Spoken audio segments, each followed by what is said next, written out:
So what I spent most of my time doing, like I said, I was over at the Rooster Teeth booth. I got to play BlazBlue. I also got to play a match. Got to play Cross Tag Battle. And that game is very early. It is, and they admitted it's so early. They said that the character select screen is like completely fake. It was fucking a terrible. There's an etc. border on that character select. People assumed that it was going to be a 7v7 setup, right? Where they thought it was going to be 7 characters from everything because there's 7 slots on that placeholder. And they're like, nah, man, no. But regardless of that, the gameplay itself is still very early. The gameplay itself still feels... I said it feels like a soft, hodgepodge. right? Yeah, you said it felt soft and loose in a way you didn't expect. And someone said it like, oh, does it have soggy hit stun? And I'm like, that's such a good word. That's exactly what it is. What is it? When you hit, right, it doesn't feel impactful. It feels very light. And it feels almost like... it feels like nothing happened. Right? Like, you see the person in their hit stun animation, but there's very little hit stop. There's very little delay. There's very little impact to it. The spark, the sound is very minor. And it's almost like swinging on a boss in an MMO. Right? And it's and that's an exaggeration heavily because it's still a fighting game. Feeling. Right? I can't pretend if they were to not react to it at all, it would be what I'm describing. You hit the boss and the boss has a hit spark, but it's closer to that through the character. It's closer to that feeling than the other current fighting games out right now. All right. And it's closer to that than the source material. All right. And that was the biggest and the weirdest part of it to me was that with that game. Well, I mean, wait for the final, right? But right now, it's a compromise of multiple systems, but it's not actually based on any of them. It's a brand new one. So there's no walking, for example. Everyone is running all the time. Were they? Right? I don't remember that. I don't remember not doing that. Yeah, I remember walking, and it wasn't something that you registered necessarily immediately, but they have this there's a whole thing to it where a lot of people have not buttons, but it's a 3-button fighter, and then you have your tag button on your face, whatever. So Persona characters who have 2 attacks and then 2 Persona buttons now have no Persona buttons and have their Persona attacks as specials, right? And then the normals become all distributed across their buttons, which you expect changes based on a universal system where there's BlazBlue characters that have ABC drive, right? Yeah. But anyway, it just feels weird. Is all I'm saying, and that not necessarily in a good way. We're in a kind of goofy place where we look at this game. We're like, all right, everyone, just pile into the Ultimax system.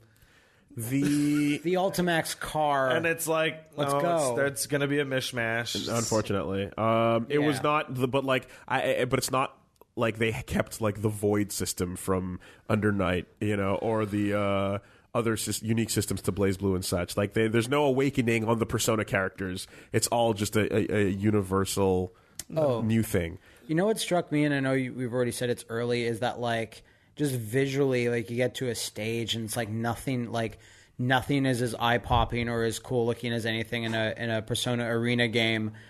And I don't know, we didn't play enough Under Night and Bath to No, I disagree. I think there were just empty stages. There's nothing going on. Well, the stages you were looking at were modified versions of existing BlazBlue and Under Night stages. Yeah. So they are based on stuff. Cheap. But all reuse all the time. But I thought the stages seemed all right. I just mean when you're coming off Ultimax.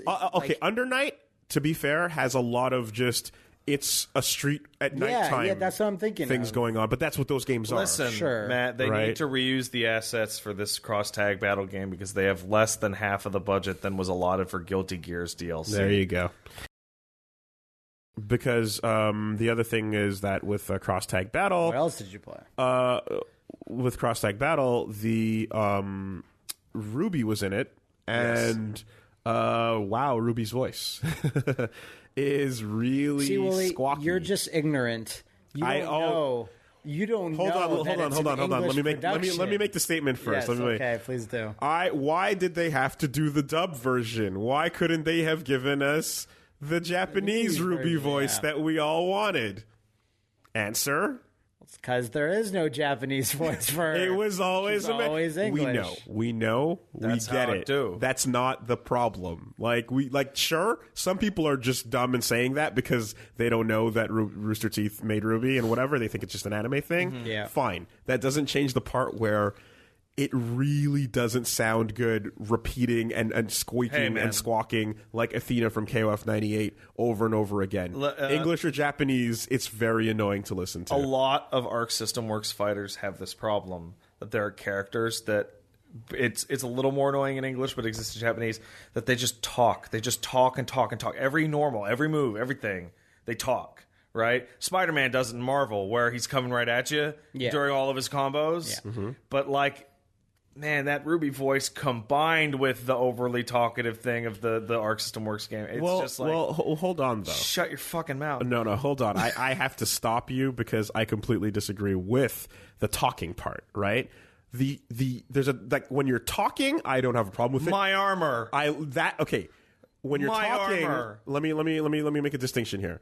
Talking to me is Bedman or Answer. Yes. Right? Those are great. Those are fan-fucking-tastic, and I love them, because as you're playing Answer, he's like, hello, who's this? Oh, this is Answer. Yes, what do you need to know? Oh, and he's in the middle of fighting you, and he's like, oh, no, I'm sorry, I can't help you with that right now. He's on the phone having a conversation in the middle of the battle. It's fucking great, right? Yeah, but those and Bedman is like just going off on his whole tangents and whatnot while you're fighting him, and that's super cool. What's annoying is squawking. But 90% of all characters will squawk, and the 2% you just mentioned, those are the outliers. I would call, unless you can think of more. I would call, I guess, getting comboed as a non-stop series of annoying hit barks.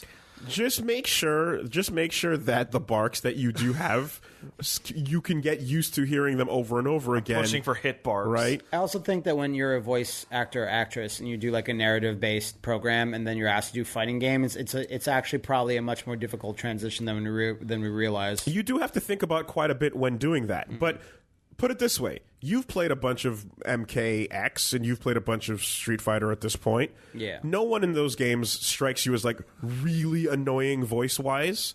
The most you might get is Laura going her boom, that's how you start the fight and finish it quickly. And so doing her things. But take Virtua Fighter. The voice acting in those games is god-awful. It's terrible. Yeah. But in a fight, you'd never know it. It's very minimal, right? So that's what it is. It's just you just have to go through it and go, is that annoying if I hear it 5 times in a row? And if the answer is yes, don't do it. Okay. And Ruby doesn't have that going on. Yeah. So, that's that. Hope it gets better.